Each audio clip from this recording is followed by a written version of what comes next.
Well, I tell you what, you didn't get a chance to stay out there with me as long on that practice field, so it's a little bit cooler today than it was yesterday. But it was good, good work, and good for the guys to experience it because Sunday could be similar. So last couple of days, what we've been doing is trying to get ready to play the game. Yesterday, we concentrated on first and second down, and then today was a review of first and second, and then a third down emphasis. And the attitude of the players is good. Execution is good, but could be better. So there are some things that we got to clean up and tighten up. But I think that they're working hard at trying to get done what we want done as we approach this game. Kyle was able to do more than I expected that he was going to do yesterday. And then so we gave him more today as a result of it, and he seemed to have weathered the storm pretty good. So we feel good right now about where he is. We'll have to look at him after practice and see how it feels in the morning, because if how the soreness might be and how he handles it. But I thought today would be a good test because of the weather, the coldness, and when you have joints and bones and things like that in the cold weather, if you can execute in the cold weather and you can still survive it, then I think that you got a pretty good chance there. The rest of the team, John McGraw has this high ankle and he hasn't practiced, and so we are working on him and trying to get him better. And Javier Arenas, he wasn't here today because he was sick, and we had to send him home. He came in early, but we had to send him home. Same way with Baldwin. He was here early, and we had to send him home, and it's kind of flu-like symptoms, and we didn't want him to spread it, and know that rest is the best thing for it. So we're trying to get those guys ready to go. And otherwise, I think everybody's practiced pretty well and doing good as far as that goes. And so, trying to get ready for Green Bay and trying to play a good game. So that's what the focus is, and that's what we've been about for the last 2 days. Well, regarding Orton, you're not ready to say yet that he will start for you Sunday?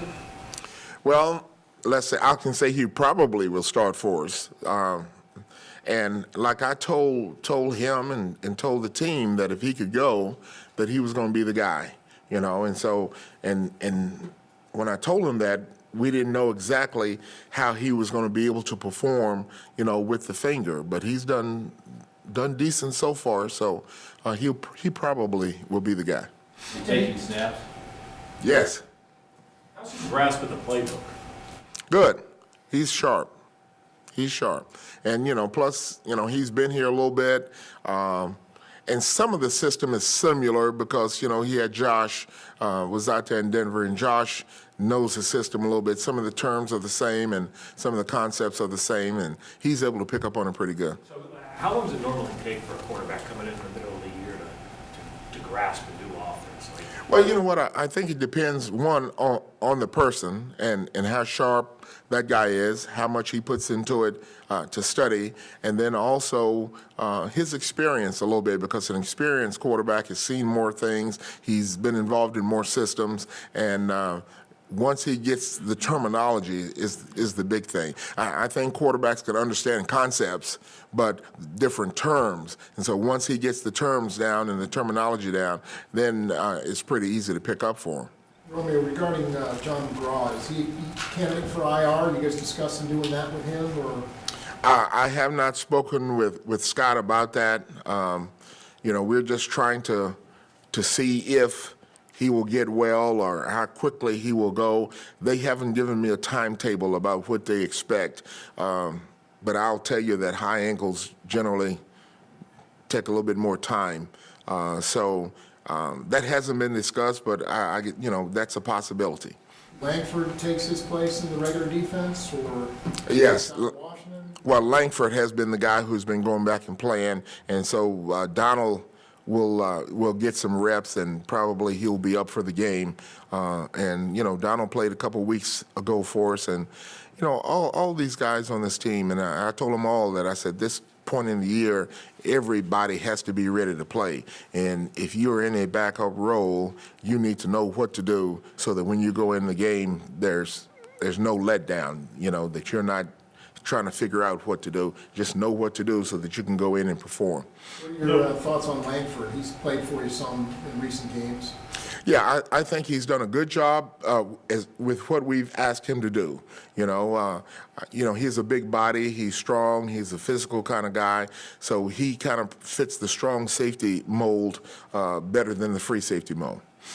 Romeo, yesterday you mentioned Ricky Stanzi and maybe getting a look at him to see what he can do if it comes down to it. On the defensive side, you've got two guys, Jarrell Poe and Brandon Bear, who haven't played much this year, been inactive. Any chance of getting to see those guys over these last 3 games? Well, each week we sit down and we talk about who we need to dress for the game, and generally that goes by who we think gives us the best chance. And sometimes guys get caught in the number crunch, and they've kind of been in the number crunch. A couple weeks ago, Poe was active, for the game, and he got in a couple snaps, and I think that was good that he was able to get in. But going forward, I don't know that we would make a move to bring a guy up who hasn't been up unless we had an injury and we needed that guy to be up. So you're not in the mode right now, just seeing what you got with some of these younger players. You're still. That's correct. Romeo, I've talked to people who've said around the league, who said poor Romeo, his first game is against the defending Super Bowl champs, 13-0 this year. I've talked to other people who said, what an opportunity for Romeo. His first game was against the Super Bowl champs, 13-0 team in his stadium. Well, how do you look at this situation here? Well, it's a game. I mean, it's the NFL, and every game that you play, none of them are easy. Every game is a tough game, and it just happens that it's the Green Bay Packers, and they're undefeated. And it is a great challenge, and it is a difficult challenge. But in pro football, you accept challenges and you look forward to challenges, and you get ready to go, and let your guys play the best they can and do the best you can. So that's the way I'm approaching it, and that's the way I'm looking at it. I know you don't have a choice. You play the team on the schedule that week, but if you had a choice, is this how you'd like to get the ball rolling here? No, if I had a choice, I'd be 12-0, if I had the choice. But, I mean, it's whichever team that we would play. It really doesn't make any difference. Whoever you play, it's a tough game, and you have to prepare to play them. I mean, I don't know who I would say that I would want to play or anything like that, because every team in the NFL is tough. Everybody used to want to play Tebow, but nobody wants to play Tebow anymore. So I don't know. This is how the cards were dealt, and we're going to play the hand that's dealt. And I think that our guys are going to be representative. They'll put forth a good effort, and who knows? We might surprise somebody. Packers have won 19 in a row, and you were on that Patriots staff that won 21 straight. What do you remember from that run, and do you see similarities between that New England team and what the Packers are now? Well, you know what? As you win more, you gain more confidence, and everybody on your team begins to prepare better and play better. And I think that's happening with the Packers. Their whole team has a lot of confidence. They have good players, and they're doing a good job.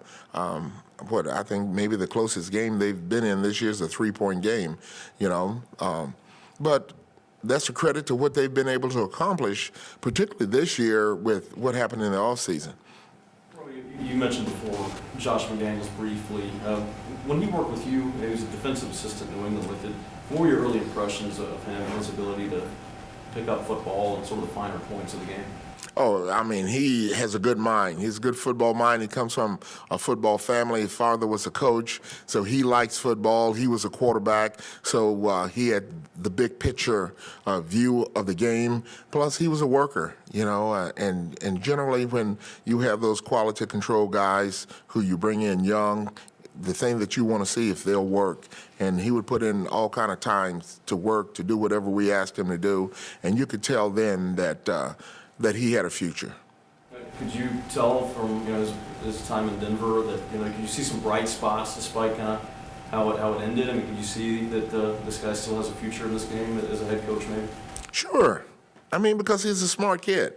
He's a smart kid, and every situation is different that you go into. Sometimes you don't know what you're getting into when you go into it. But I think the experience that he gained will benefit him down the road. And I do believe that he'll get another opportunity sometime.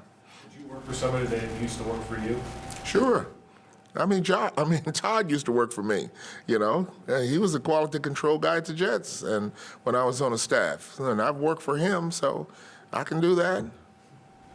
Have you had a chance to watch any, have you spent any time watching any Green Bay defensive tape this week? Yeah, a little bit. When you think of them and their coordinator, and when you think of Dom Capers, what are you gonna see? Well, What's that Dom Capers defense? Well, Dom is going to play a good, solid base defense. He plays primarily under, but the thing about Dom is he'll mix his pressures in. He has a pressure package that he will bring cross dogs in the middle. He'll bring two off of the edge. He'll trap, to the pressure side, which makes it tough to make a hot throw. And then the other thing that you'll see is that his guys aggressively go for the ball to try to get turnovers and make interceptions. As far as, he identifies what he thinks is the hole in your dike as far as pass protection, right? And that's what he attacks. Yes. And, he might feel like he's got a lot of holes. Aaron Rodgers makes that back shoulder throw down the sideline probably better than anybody in the league. How do you defend against that? That's hard to defend against. You better get some rush. If you're able to get some rush, you might have a chance to defend against it so that he's not able to put it exactly where he wants it. And if you can get a hand up or make him step to the side to get off the spot, then he might not be as accurate with that throw. But that throw is a very hard throw to defend because you're in position and you're running with the guy, but the ball is thrown to the back shoulder. That's very hard. And he does a nice job of putting it where it needs to be put. So the rush is the best way that you can defend it. We'll take a couple more guys. Can you paint a picture for me as to how you guys win this game? Well, if our team, all right, all phases, play at a high level and not turn the ball over and not give up easy scores, I think that gives us the best chance to win. Hey, just if you think about it, that Rodgers guy, if he's on the field too long, we're going to be in trouble. So if we can keep him on the sideline as much as we can, then we'll improve our chances.